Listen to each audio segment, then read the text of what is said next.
Let me make this easy for y'all. That chicken belongs to me. Case closed. Nah, Dad. That's mine. I worked out today.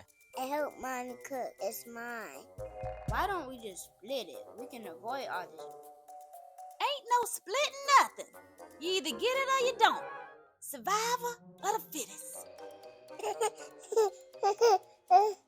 The baby said it's his. I deserve it because I'm the oldest. End of story. Yeah, but you're also slow. I'll grab it before you even blink. Can we all just share? I'll even give up my dessert. Boy, you must be new here. Ain't no peace when it come to Granny's recipes. Can't y'all just eat something else? It's a whole tray of macaroni and cheese.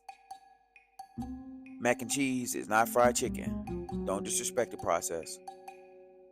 Daddy, you already had a lot of pieces. What? It was 3.5. Stop tattling. Now wait. Where that bird run off to? What? It was you a second ago. Look.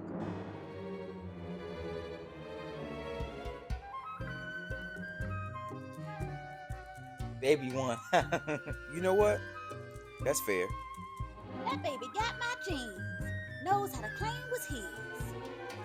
Next week, I'm hiding the steak and potatoes. Good luck with that. That baby's a hound dog. If he doesn't find it, I will.